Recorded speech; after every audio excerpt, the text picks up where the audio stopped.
We are now 1 week away from the birth of Jesus.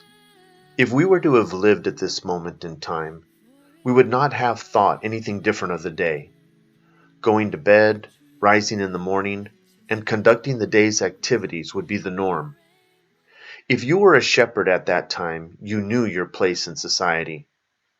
A shepherd's job was hard, unforgiving, and required dedication. You were on the low rung of the societal ladder. A shepherd's job was thought of as lowly, and not in a good way. People would see you as the dirty individual that had to watch over the sheep, which would result in the food, wool, or, if without blemish, a sacrificial lamb. You would care for your sheep to such a degree that you would risk your life to defend them. You would lead them to green pastures, make sure that they were well watered, and watch over them by night. No doubt you would build a relationship with them.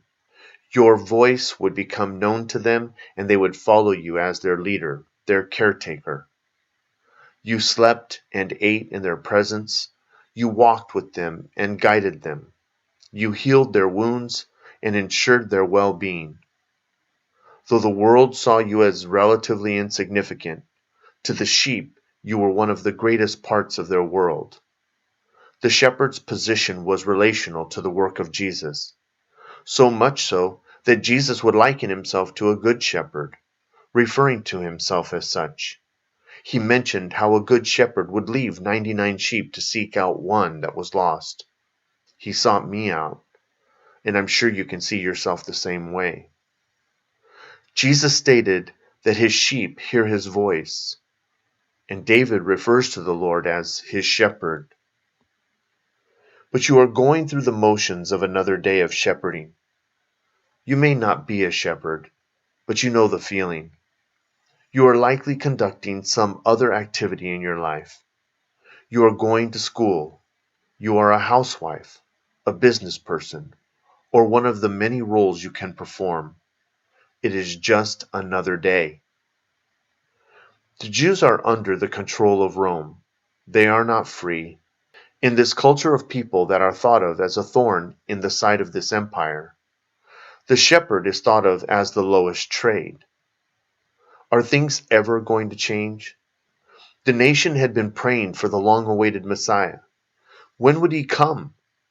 We remember back to the conversation between the angel Gabriel and Zacharias, when Gabriel told him, "Your prayers have been heard and answered." Zacharias' prayers were not for a son, but for the long-awaited Messiah. Zacharias, Elizabeth, Joseph, and Mary are aware of the nearness of what will soon happen. But through the eyes of the shepherd and the rest of the world, things just continue on. There is an interesting verse in the song, "O Holy Night." It says, "Long lay the world in sin and error pining, till he appeared, and the soul felt its worth." But that moment was yet to come. You are a shepherd. You are out under the stars for yet another night.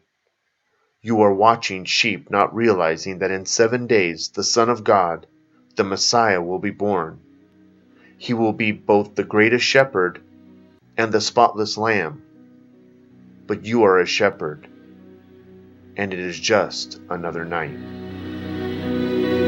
Oh, holy night, the stars are brightly shining. It is the night of our dear Savior's birth.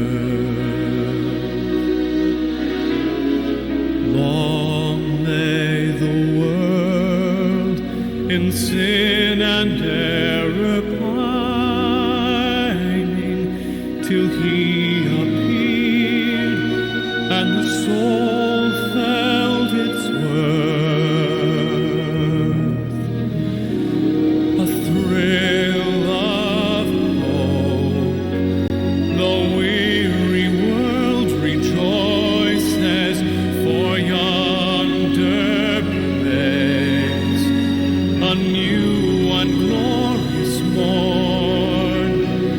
Fall on your knees.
the slave.